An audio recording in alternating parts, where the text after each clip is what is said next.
students, good morning. Welcome to the class. This is your teacher Ragini Tiwari. Well students, as we have completed the first part of the story of Lost to Spring, I hope you all have understood and you are going through the video continuously to understand that part. So let's begin our next part of the same story of Lost to Spring. Here, I want to drive a car. I want to drive a car. Another tagline for this second part of the story. Okay, as you have came to know about that tagline in your first part of the story. Mukesh insists on being his own master. I'll be a motor mechanic, he announces.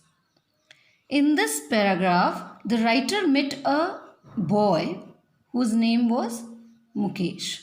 In this paragraph, the writer met a boy who's named Mukesh and who aspired to become a motor mechanic. The boy wanted to become? The boy wanted to become a motor mechanic. And he also announces in a very dignified way that I wanted to be a motor mechanic. Do you know anything about cars? I ask. I learned to drive a car, he answers. Mukesh answers, he will learn to drive a car. Looking straight into my eyes, his dreams look like a mirage. Okay, mirage. Amidst the dust of streets that fill his town, Firozabad, famous for its bangles. Every other family in Firozabad is engaged in making bangles. It is the center of India's glass blowing industry, where families have spent generations working around furnaces, welding glass, making bangles for all the women in the land. It seems. Let us explain this paragraph. The boy was confident and replied that he would learn to drive a car. When the narrator asked to the boy, do you know anything about cars? The narrator asked to Mukesh.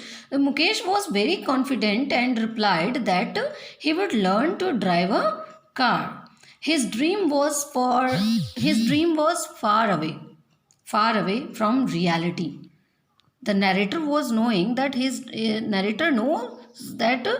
dream was far away from the reality. It was like mirage. It is so far away from the reality. Okay. And although the boy was confident he would suffer the societal pressure. Okay.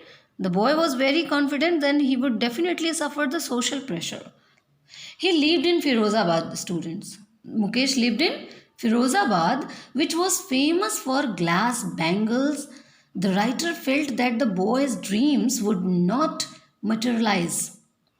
What the writer feels that the boy's dreams would not materialize and gradually get influenced by the dusty streets of Firozabad.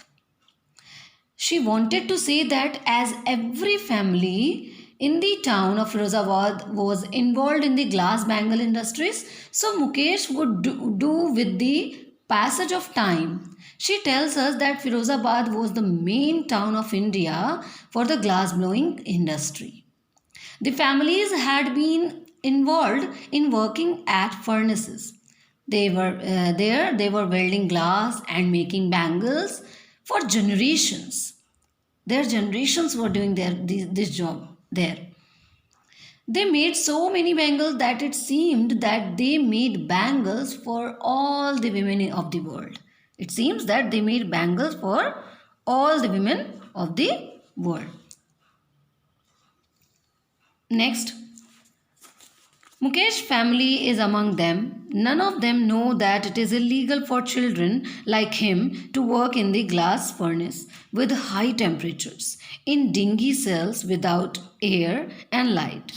That the law if enforced could get him and all those 20,000 children out of the hot furnaces where they slog their daylight hours, often losing the brightness of their eyes. Mukesh's eyes beam as he volunteers to take me home. From here I'm explaining. Okay. See. So Mukesh's family was also involved in the same profession. What the profession?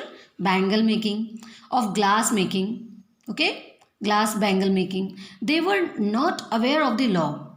The Mukesh family and other bangle makers were not aware of the law, and they did not know that it was unlawful. What they did not know? That it was illegal, unlawful to force children to work in such glass furnaces. It is illegal to force children to work in such furnaces. It is not allowed. The workplaces were not were hot dark.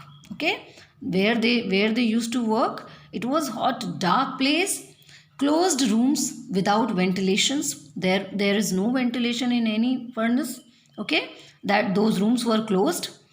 And the writer felt that the law would come if the law would come into force, it would rescue almost 20,000 children. How many children? It would rescue almost 20,000 children from these inhuman places. These places for children is like inhuman places where they were forced to work hard during the daytime.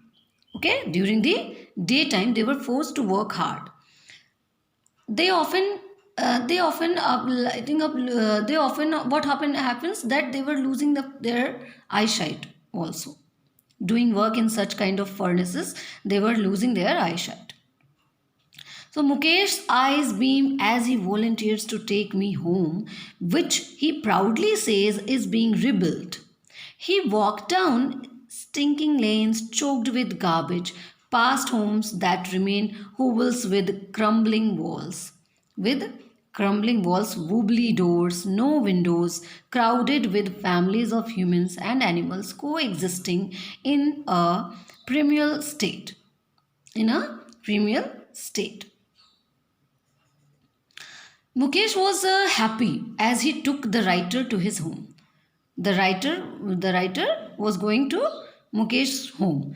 Mukesh took writer to his home, and while doing this, he was so happy. He felt proud. Mukesh felt proud as he informed her. When Mukesh informed the writer, what he informed? That it was being renovated. What was being renovated? Rebuilt? Renovated. His house. Mukesh's house was being renovated. They walked down streets which were full of garbage. Okay, that streets were not good. It was full of garbage and gave foul smell. Okay. The stinking lanes choked with garbage, garbage, past homes that remained stinking lanes, foul smell lanes. Okay. And the streets were lined with slums. The street was lined with slums, which were unsteady. The walls were falling apart. The doors were unsteadily apart. The doors were unsteady, and there were people lived along with animals. The people who lived along with animals. Peoples were also living there, and their animals were also.